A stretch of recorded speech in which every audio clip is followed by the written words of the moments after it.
Welcome back to Diesel News, everybody. To start today off, we have news that the Death Battle is officially now owned by Ben Singer and Chad James, in addition to Sam and Ox. Well, this is so great, man. I'm so glad to see so many Rooster Teeth properties live beyond Rooster Teeth. We got Ruby now, we got Death Battle, we got Face Jam, we got Fuckface. Death Battle especially was the one that I was looking forward to the most, aside from RVB. I really fucking hope RVB gets picked up, man. I really do, just to save it from being gone for all eternity. But as for Death Battle, it's definitely great to see it get picked up, especially by the original creators. It wasn't bought out by like a completely different third party or something. So we'll still have Wiz, we'll still have Boomstick, and hey, maybe even Sarge will get a cameo. But I will definitely support Death Battle in some way, as long as their prices aren't too egregious. But hopefully they won't be. And I mean, you can't really blame them. Next up, Sega has officially registered a Japanese website domain for Persona 5X. This confirms to me that we are getting very close to an official announcement of a Japanese version of the game. Now, obviously that doesn't mean much for me, personally, being English, but the fact that it is expanding out to other countries soon is great, because North American territories will probably follow suit. Usually when domains first get found, it takes only like a couple weeks, I find, before an announcement is made, so we should get something soon, because like when P5T, that domain came out, the announcement was like a couple weeks later at Xbox Showcase, or at least it was supposed to be before it was leaked, if you remember that. But yeah, should only be a couple weeks, hopefully. I think Atlas is having an event in August as well, so might be during there.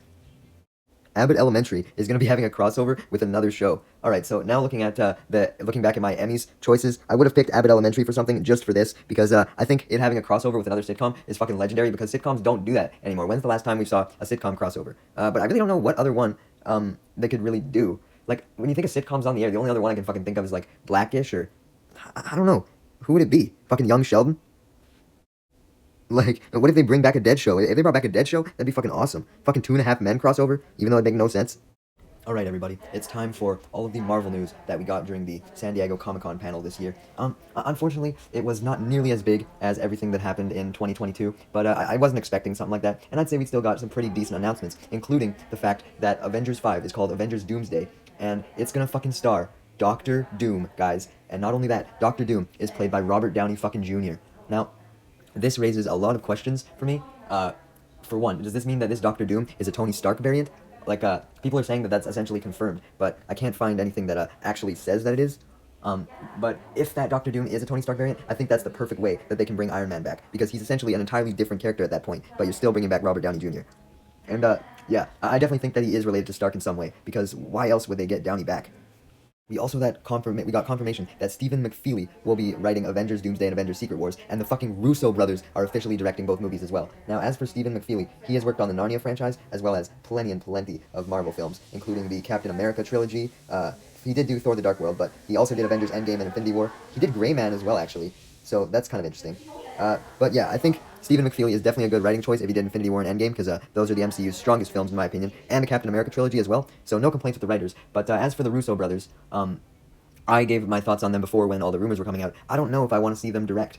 Maybe now that Downey's back, and it seems like a Stark variant will be the main villain of these two movies, they should certainly know how to write Tony Stark, right? So, I don't know. Maybe they'll at least do Doctor Doom some justice. But all the other characters, I'm not sure of. Also, I just want to talk about how Kang has seemingly been axed. Like, they changed the Kang Dynasty to Doomsday. Like, what the fuck, dude? Like, what happened to Kang? Like, they can't just completely axe him. Like, are they gonna do, like, a weird time paradox thing, where all the all of the, Kang the Conqueror variants suddenly turn into Doctor Doom variants out of nowhere? Like, how's that gonna work? Are they gonna establish, like, a connection between the two characters?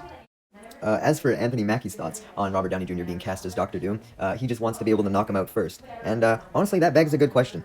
Who's going to be the main person to battle Doctor Doom here? Because we had people established with Kang already, like, you know, Loki, he had a bone to pick with Kang, Ant-Man even, and now, starting from scratch, we have, like, no foreshadowing of Doctor Doom yet. So, yeah, it definitely makes me wonder how this is going to go. Is Doctor Doom maybe going to make an appearance in Captain America 4? I doubt it, but...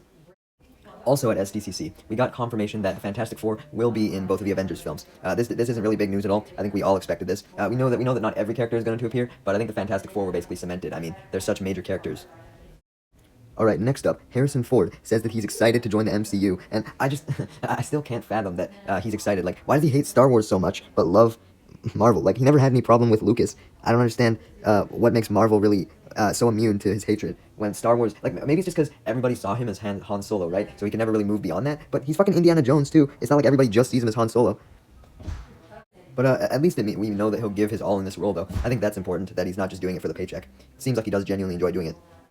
Next up, we finally have confirmation on who Giancarlo Esposito's character is in Captain America 4, being Sidewinder, the king of the Serpent Society. Now, this certainly sounds interesting, being the Serpent Society and all, and I'm sure the character will be great, but I'm just confused because we were told that it was an original character, and this is not an original character. They've appeared in the comics. Hey, there's fucking even 3 people with the name Sidewinder in the comics. Like, I think that's very far from an original character.